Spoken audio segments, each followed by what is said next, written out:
us to press forward, you tell us to press forward, and that's what we're going to do. We told you about the controversial firing of Pocomoke City Police Chief Kelvin Sewell last week.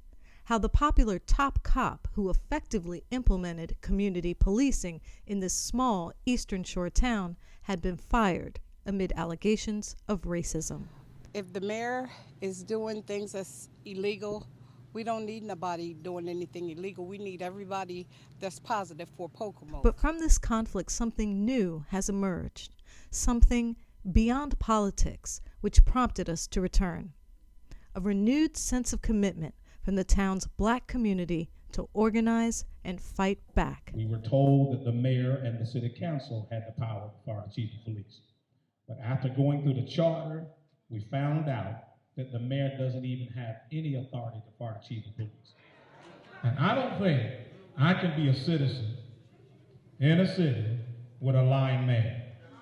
This sense of communal purpose was evident Tuesday night as supporters gathered at New Macedonia Baptist Church, the same house of worship where Chief Sewell ordered his officers to park their cars and implement a community policing strategy that led to a historic drop in crime. I think what has motivated the community so much is just in the short time that Chief Sewell has been terminated, we have already seen crime start to rise.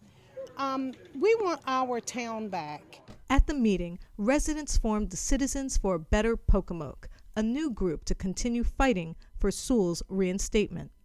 They also started a petition asking Mayor Bruce Morrison to resign. I talked to the mayor and I asked the mayor, I said, Mr. Mayor, what charges did you have against the chief of police? This was his response. Reverend White, I have no charges against the chief of police. He just would not quit when we asked him to quit. That's what he told me.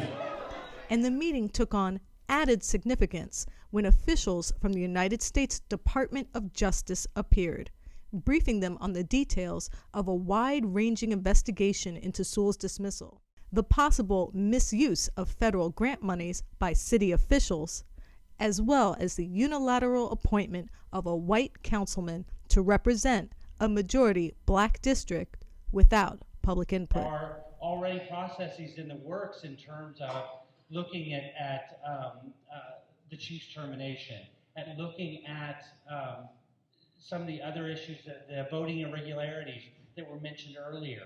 Finally, listening to the issues that have come from you all tonight, I think it's important that we also make you aware of the Civil Rights Division and the Civil Rights Team at the Department of Justice. But even as scrutiny focused more on the city, the harsh reality of how policing deals with black communities that speak up was front and center. It was here in this neighborhood where Sewell walked the streets, where a special task force executed a raid.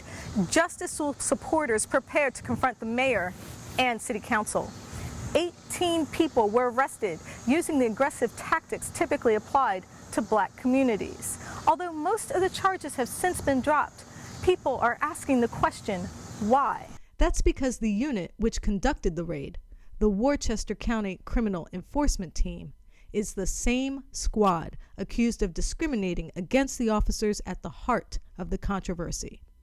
We talked to retired school teacher Miriam Kane, whose home was raided and her son arrested.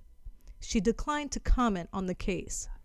Well, I understand that people are saying that, but I really would not like to comment on that under the advice of my lawyer. But she did say that the mayor needs to come clean on why Sewell was fired. If the mayor knows exactly why Chief was fired, he needs to let the community know that. If it was the chief's fault, we need to know that. Right now, we do not see anything that the chief has done to be fired for. So if he cannot come up with it, then I don't think we need him as a mayor. For now, the residents who want him reinstated are hoping that the community's resolve, along with the Justice Department, will deliver answers. We just want him back, and I know it's going to take the whole community to get him back, but we're fighting for it. An investigation, they say now, is not just about a chief, but preserving the soul of the town. We're going to get truth and justice, because we're not going to stop until we get truth and justice. I'm committed. I'm committed. I'm committed to this. For full disclosure, Stephen Janis, who contributed to the report, wrote a book with Chief Kelvin Sewell. This is Taya Graham and Stephen Janis reporting for the Real News Network in Pocomoke City.